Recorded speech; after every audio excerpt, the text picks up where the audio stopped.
It's just another graceless night. Are you lost in love? Have another drink, get lost in us. This is how we get notorious. Buenos días de mierda, este es el estreno de una especie de sección que voy a abrir en el canal, que es como a modo de review, crítica, opinión de algunas cosas que me van llamando la atención, ya sean series, películas, discos de música, y en este caso lo voy a hacer sobre el disco recién estrenado que salió el viernes de una de mis cantantes favoritas, Lorde. Es algo que siempre he querido realizar, pero lo que no quería hacerlo era de manera típica de yo sentarme como si fuera un blog de cine y haciendo una review típica. Entonces pues de fondo hago una pintura rápida que tenga que ver con lo que estoy opinando en su momento, y el audio pues ya sería en este caso pues la opinión y tal.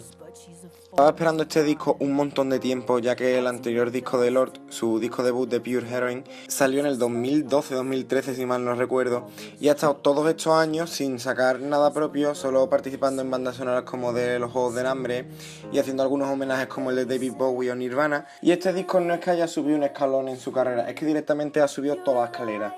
Ha cogido todo lo que le funcionó en el primer disco, todo lo electrónico, esas letras tan maduras para su edad,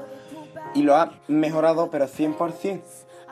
ya que sin ser un disco conceptual, como ella misma ha dicho, el disco representa las fases que todo adolescente, por así decirlo, vive a lo largo de una fiesta, es decir, la borrachera, el conocer a una persona, la resaca, el volver a casa,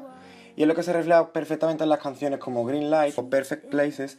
Sí que hay gente que ha criticado que en el anterior disco las letras hablaban sobre la madurez, sobre ser adulto y demás, y ahora en este, que tiene 21 años, pues escribe de cosas mucho más adolescentes, pero al fin y al cabo es lo que nos pasa a todo el mundo, que queremos crecer de manera adelantada y cuando ya hemos crecido, pues lo único que queremos es volver a ser jóvenes.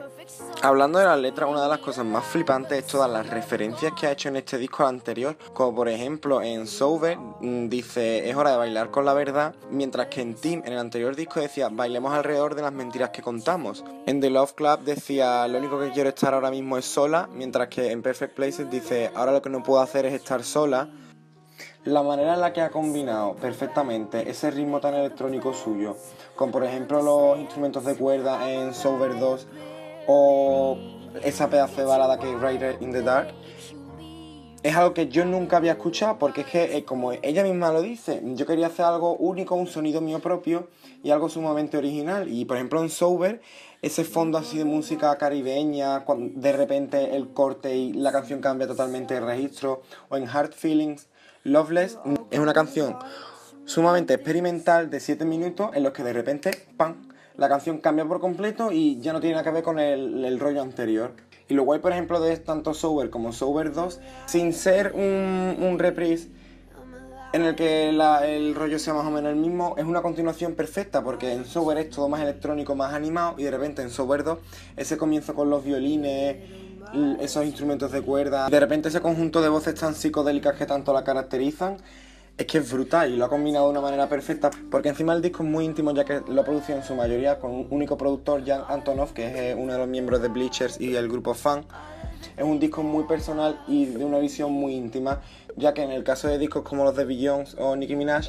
mete mano muchísimos productores, entonces el producto que se acaba sacando al público no tiene nada que ver con la idea original que tenía el artista a la hora de crearlo.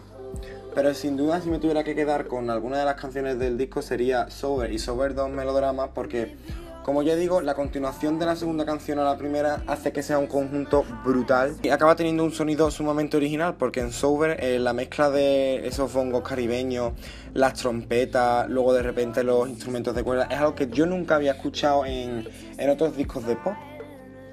Y la que a mí también me encanta es la de Supercat, que ese rollo tan noventero, esa base tan de final del siglo XX, es que a mí me encanta la música de los años 80-90 y esto es como que un pequeño homenaje a todas esas canciones. Lorde no se limita a hacer algo sumamente comercial para vender, sino ella expulsa en ese disco todo como lo siente, su visión particular, porque encima Lorde padece de sinestesia, entonces todos sus sentidos acaban combinados y yo por lo menos sí que lo noto en el disco. Rider in the Dark, un color más monótono, más grisáceo, y es algo que ha conseguido plasmar perfectamente. Sin duda estos 3 años de espera han merecido completamente la pena y creo que es un disco que va a dar mucho que hablar. Los singles y los videoclips que puede llegar a sacar tienen que ser bestiales. Si os ha gustado, suscribirse, si no, pues darle a dislike, me da igual.